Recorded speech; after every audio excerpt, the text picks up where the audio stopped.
Oh, she's so pretty there. I know. Look at that. I love the lipstick. Hi. Oh.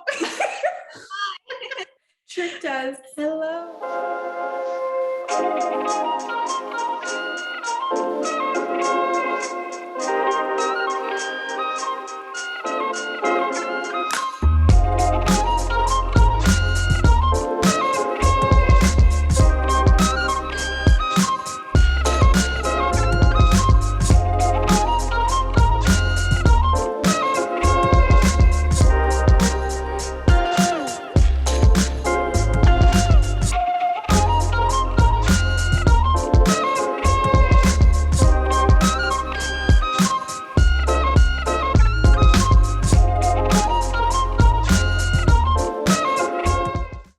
Hi, welcome. Hello, thanks for having me. Hi, yes, thank you for coming on. I am Diane. I have been, we've talked a little bit like on Twitter and on Instagram. I stalk you on both places. I love everything that you do. And mainly, I like that you speak about all of the sides of cannabis because some people are allergic to it. They'll like break out in hives, and some people cannot consume cannabis due to heart reasons or whatever. And then some have vomiting issues. And so that's what we are definitely going to be questioning you all about today. Sounds good. So CHS is short for Cannabinoid Hyperemesis syndrome, and it is a developed allergy to cannabis. It is a rare syndrome, so it only affects a small portion of people. We don't know why it affects some and not others.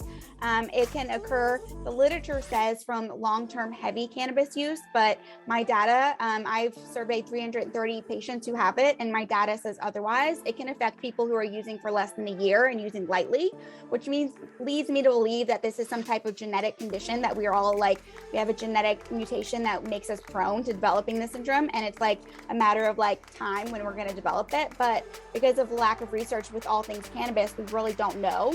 But the symptoms include nausea and vomiting and abdominal pain.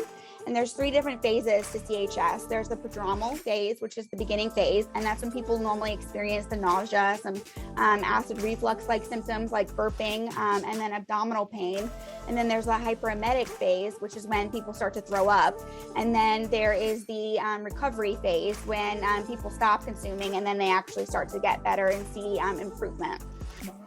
The medical community, there's a lot of problems when it comes to CHS. So the first problem is a lot of doctors don't know about CHS, and so people are going undiagnosed. And then the other problem is the ones who do know about it are too quick to diagnose and don't rule out any other possibilities. So the thing with CHS is there isn't actually a test for it. You kind of have to rule it out rule out everything else by getting like, blood work done, x-rays, like I can never say that word, never mind, endoscopy, however it's pronounced, and then taking a cannabis break to see if your symptoms get better. And when I say a cannabis break, I mean a 3-month cannabis break, not a few days. I'm talking like a 3-month break because you really need to clean the THC and the CBD out of your system. And another issue is that there is no medical code for CHS in the healthcare system in America. So there is no tracking of this happening. There is no requirements for how a patient is handled. It is kind of up to the doctor's decision of like, okay, this is, how I personally feel, and this is how I'm going to treat it based on the knowledge I know, instead of there being some type of criteria that says, here's what a patient has to meet in order to qualify for CHS, and here's how you treat them properly.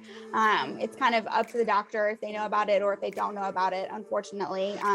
But I have worked with the Institute for Safe Medicine Practices Canada and helped develop a standard practice and a brochure that gets distributed throughout emergency rooms throughout Canada.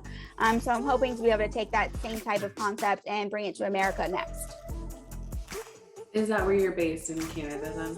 No, I'm in Los Angeles. It was just they had started working on this program and they reached out to me as a patient advocate and wanted to make sure that they were wording everything correctly and really taking the patient's perspective into account. So yeah, I worked on them with that. I believe that was about 2 years ago. We launched it last year.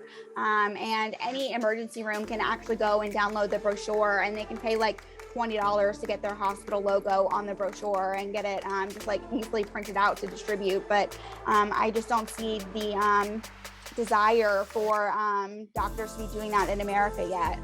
Canada has been legalized and they're seeing a lot of cases of CHS. So I think that's why it's it was faster to get it done there. I have vertigo. I throw up like all the time. I hate throwing up. It's like the worst thing. And I have Zofran and meclizine like on deck, ready to go whenever. I'm sorry that you go through that because that's rough. Yeah, so with CHS, Zofran doesn't even really work for most CHS patients, unfortunately. The only medication that really like works is antipsychotics, which can have some really gnarly side effects. From the people I surveyed, the people who were given the medication Haldol, the medication stopped their throwing up and their nausea, but then it caused like psychotic episodes, anxiety attacks, trembling, slurred speech, headaches, just like, you know, and most of the people said, I would have rather just continue to throw up than go through this mental torture. And right now, that's the only like medication that doctors are seeing any success with stopping the vomiting with cannabis, with CHS. Holy cow, dang. Here, we'll treat your vomiting, but you're gonna It's not even really treating, it's just like slashing a band-aid on it. Like, okay, here you go. and then you're getting even more of a shit show from the side effects, potentially. And then I have asked you before, but I would just like to touch on it here. And CBD and CBN will not help counter CHS. I know a lot of people talk about like breathing out and how you can use CBD to help counteract those negative effects of using too much cannabis or too high of THC. So can you just explain why you have to eliminate all cannabis? Yeah, so CHS, cannabinoid hyperemesis syndrome, is a cannabinoid issue, and CBD is a cannabinoid. So yeah, CBD is what caused my 16-day episode, and that was no THC involved. That was just CBD. Sorry, lost my train of thought. CBN and CBG, we don't know about. I personally have not given it a try, and I played guinea pig long enough to where I'm not going to do it anymore. But the cannabis community, people who get sick with CHS, most of them don't even have access to those isolated cannabinoids. So they're not really going and exploring and trying it, especially after getting so extremely sick. You don't really want to even try to, you know, put anything else in your body that may make you sick. And there's zero research on CBN and CBG with CHS. So we have no idea on if, that will do anything or not. I mean, CBG is supposed to be like an antiemetic for like a CBD overload. So it's supposed to like counteract that. So in theory, it should be helpful for someone with CHS, but in anyone who might have CHS, I would recommend not trying it because like putting your body through potential torture just isn't really worth it just to like have some benefits of cannabis, you know? No, I definitely agree. My children and I got food poisoning from Taco Bell like 10 years ago, and we still won't go to Taco Bell. Like, we were sick for just one night and ingrained into our brains still. So totally understand. I would not recommend you experiment with vomiting and your body. You kind of need all those fluids in there. So anyone listening, please don't go experiment. That'll be a shitty experience. So, but yes, I did just want to touch that, like, if you think that you have CHS or if you've been told that you have CHS, please do not think that using just THC is what's causing it. Yeah, totally. Yeah, and thank you for educating, because I didn't know either, because for me, using more CBD products did help, and it did take away the anxiety from the high THC products, which my brain somehow did not like all of a sudden randomly. So can you tell me a little bit what it's like? You're still in the cannabis industry. Yeah. Yeah. So. But you're like anti-cannabis. No, I'm not anti-cannabis at all. I mean, like your body, physically. Yeah, my body is anti-cannabis, but my mind, heart, and soul is 100% pro-cannabis. I just can't use it myself, but just because I can't use it doesn't mean that I shouldn't be in this industry, because I believe in the power of the plant. Yeah, this is a medicine, and it helps millions of people every day. And I believe in spreading the awareness of the fact that cannabis can help with a zillion different things. And so, yeah, that's why I've stayed in this industry. I've been in it going on almost 11 years now. And I am still passionate about it, but I can tell you it's really, really hard to be in it and not be able to use it, because cannabis was my medicine. I was using it for anxiety and for depression, for sleep, for period cramps, for pain, for, my whole entire life. I wasn't like smoking all day, every day, but I was smoking at the end of every night. And it was my medicine, absolutely. And it helped me balance. So not being able to use it. And then also my social life revolved around going to events. I was very, very social, and I can't be around cannabis smoke anymore. So I actually can't go to cannabis events or I will get sick, because I'm not sensitive to it now, to where secondhand smoke will literally make me throw up. So it's been like a whole whirlwind of like my life got turned upside down, not being able to use cannabis. And a lot of people, have said a lot of negative things, like you should leave the industry, you should shut up, you work for big pharma, just really awful things. And it's like, you know what? Screw you. Go smoke a joint. You can do that, and I can't. Just go smoke a joint and feel better about yourself, because like I can't do that. And I wish I could. And I'm not here to like talk shit on cannabis. I just want people to know about the side effects that can possibly occur, because I was sick for 2 years before I found out what was going on with me. And that was 2 years of throwing up. That was near-death experiences. And that's because doctors didn't know about it. And the cannabis community was like, no way could it be cannabis. No, it's not that. And so I, of course, was also like, yeah, it's not cannabis making me sick, until it became very obvious, yeah, it was cannabis making me sick.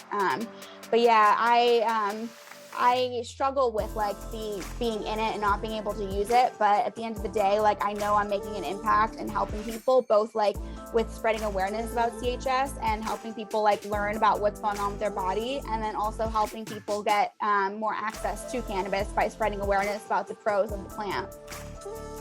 And just personally speaking, I really value opposing viewpoints, because it does constantly challenge me, and I don't want to ever be stagnant in anything that I do. I want to continue to keep growing and learning.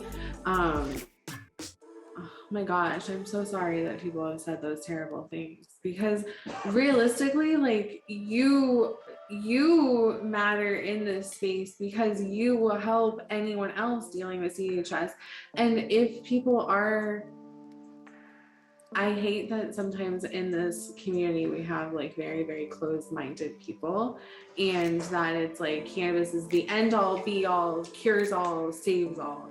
And I don't think it's great to put yourself in an echo chamber and to just have everything that you say reverberate back to you. I like opposing viewpoints, and I definitely value you in this space, just for being able to speak up, because I remember when I was like having anxiety from indicas, and I was so afraid to tell anyone, because I was working with like dispensaries and companies and CBD companies, and everyone, like, she even says it to me too. She's like, oh, you just have to use an indica. I'm like, I was using an indica. It still gave me anxiety. She's like, oh, you just need a higher THC. And I'm like, no, that's what gave me anxiety. And I had to remind, even her that like every endocannabinoid system is different. Every body, every gut bacteria, every person has a different response to anything put in their body, and you shouldn't gaslight people. Yeah, and I like to remind people of like two things. One, you can have too much water. You can literally die from too much water. So even water is not without risk. And two, there's people who are allergic to peanuts and there's people who aren't. And, you know, just because some people aren't doesn't mean that the people who are allergic, aren't really allergic. And I try to give that analogy to people who try to tell me like, well, I've been smoking for 15 years and I've never experienced CHS. And I'm like, well, congratulations, you're lucky. You know, but that doesn't mean that what I'm experiencing didn't happen. And I just like to give the peanut allergy because not everyone's allergic to peanuts, but plenty of people are. And that's a reality to it. And it doesn't mean peanuts are bad. It just means peanuts affects people, some people negatively. And that's just the reality of everything. And, you know, especially if people want to push the narrative that cannabis is a medicine, which it is, all medicines come with a side effect. And it's, you know, some of it is minimal, some of it is higher, like you having your anxiety. You're not the first person who's mentioned to me that they get anxiety from cannabis. And usually it's not like right when they first smoked, it's usually like all of a sudden it just like changed with them and something happened and then they just started getting anxiety from it. And I had experienced that when I had too much of an edible once. I had a bad trip. I was working at a dispensary and I ate too much and my bosses were like, congratulations, you're having your first bad experience. And I was like, this is not funny at all. And I couldn't do my job. And that's when I stopped consuming cannabis at work because I was like, just had an anxiety attack. And then for like the months after that, every time I used, I kept getting anxiety and freaking out and just getting nervous. And so I had to take a break, reevaluate my consumption. And then I was able to reintroduce cannabis into my life in a more mindful manner and use it until I developed CHS. Does CHS ever go away or you got it for life? Seems like you got it for life, but there's not really enough data out there. But I mean, I know of people who've been like having it since the 70s and who've been like struggling and like trying to like still use, and they do still use and they still get sick. And so it seems like once you have it, like, yeah, you're kind of screwed. Jeez. So please correct me if your experience was different, but for my friend, when they were trying to see if it was the cannabis, they basically told her for 6 months, you're not allowed to consume any cannabis. And if you don't have a vomiting episode, then that means that it's the cannabis. So that's basically just like where they're at.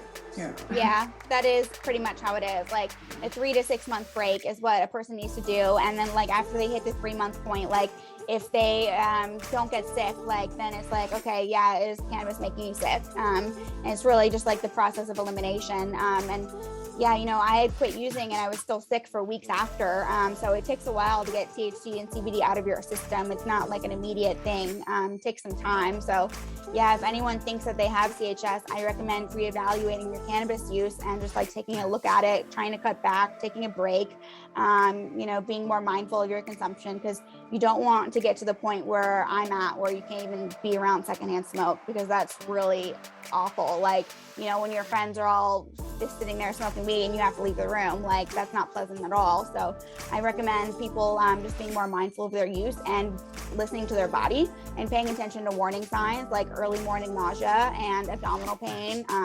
The vomiting doesn't occur for everyone. Some people just experience the prodromal phase where they just are nauseous in the morning or throughout the whole day.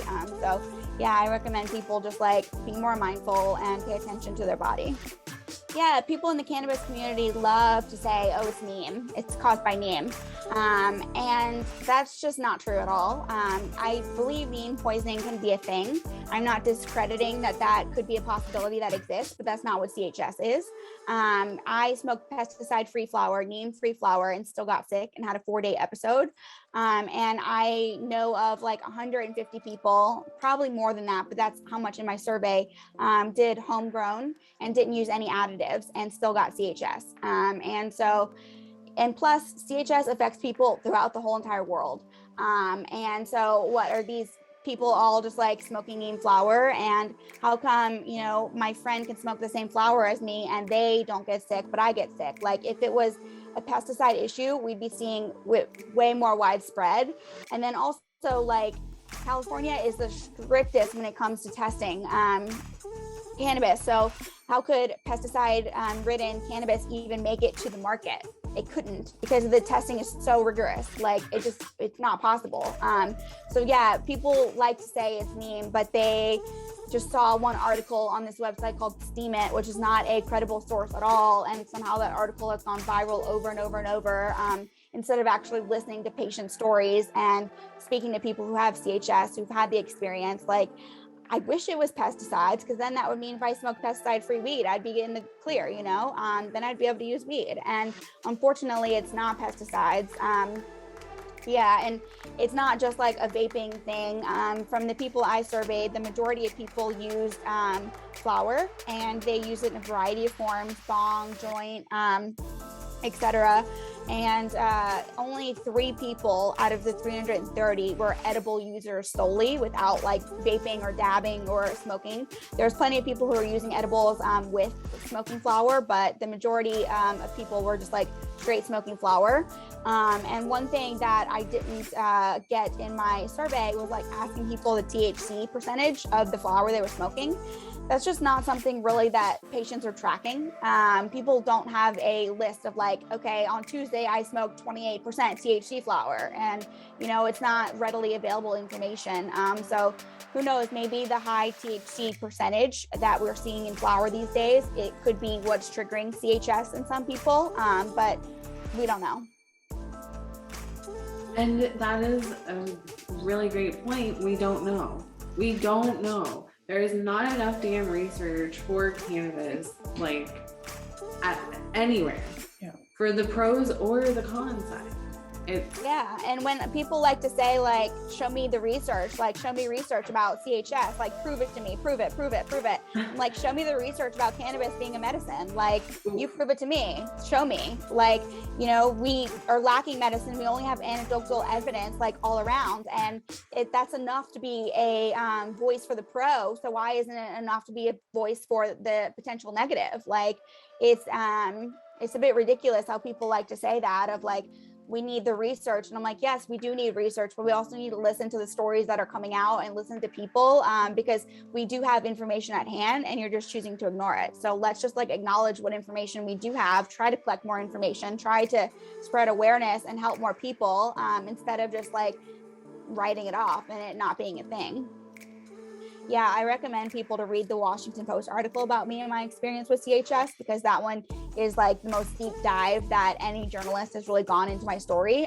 That was like, they literally reviewed like my medical papers. Like, I had to go during the pandemic to the ER to get my medical paperwork to like get all of that. So the Washington Post could like read it all, verify my story, like confirm that like, yes, this is my experience, this is what happened. And they like did a really, really deep dive of everything that I experienced and really told my story in the way that it should be told. So I recommend people, like, you can just Google Washington Post Alice Moon and the article will come up. So we actually had the Jane West on too, and she basically said like, what you're doing is great. You're bringing together people in the cannabis space, in the community, and in the industry, and like countrywide, and just getting everyone to talk about either the trauma that is in this industry, because I feel like everyone that is using the plant has some sort of trauma.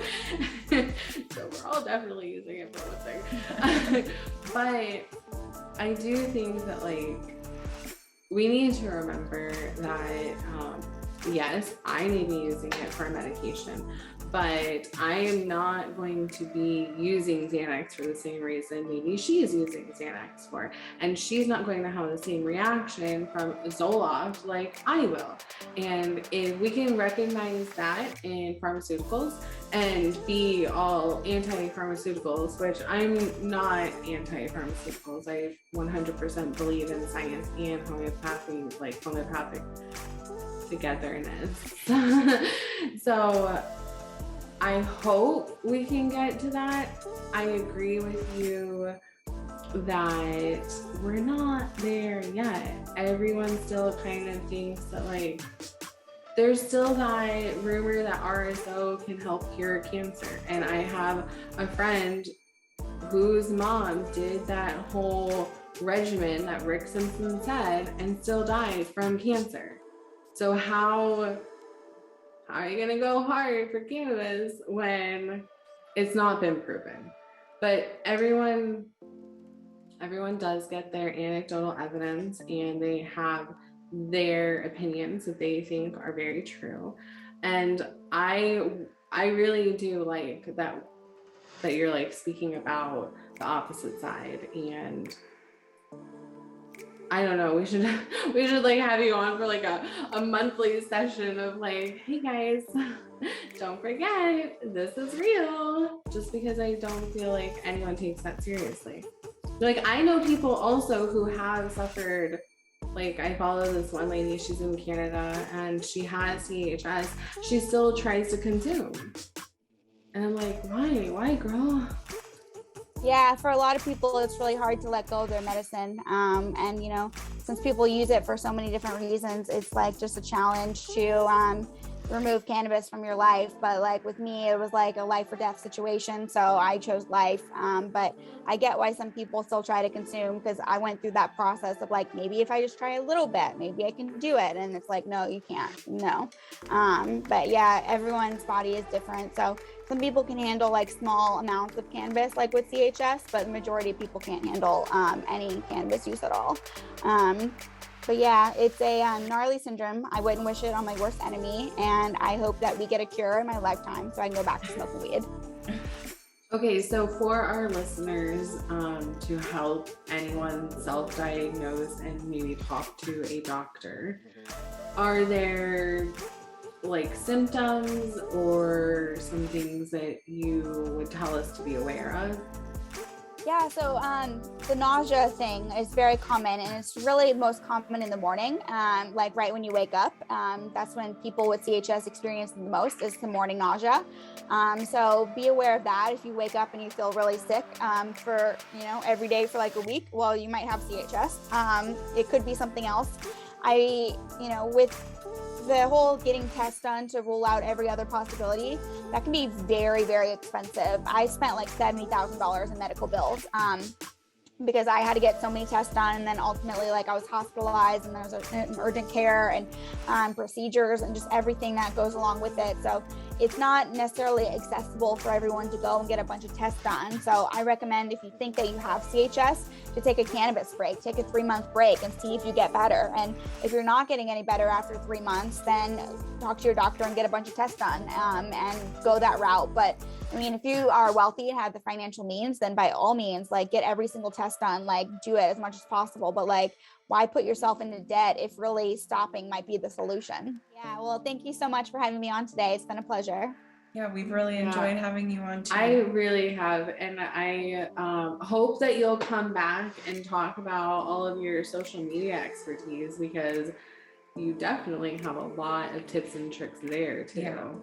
Yeah, I recommend, if people want to learn more about social media and the cannabis space, to follow me on LinkedIn. I post free information there almost every week, give out lots of tips and tricks, and provide free resources for people. And I also sell some courses. I have a course on how to optimize your Instagram bio, and then a course on influencer marketing. So if anyone is in the cannabis space and is looking for any of that, the link is in my bio on Instagram to be able to purchase a course. And I will link all of that on the YouTube, and when the podcast goes out, all of your information will be in the description. Beautiful. Thank you so much, ladies. Enjoy the rest of your day. Thank you. You too. Thanks. Bye. Bye. She is so cute. And she was like the best about leaving. I know. Did you love it? I did. I love that. We're still recording though, so we can get it. Okay, well, I hope you guys enjoyed this opposing viewpoint of cannabis, and I really enjoyed it. I don't know why I look so pretty. Do I have body dysmorphia? Anyways. No. This is, are we announcing this is the last episode? Yes, this is the finale. We'll see you guys next year. No, but seriously, follow us on, what were you going to say? I was saying we'll be back.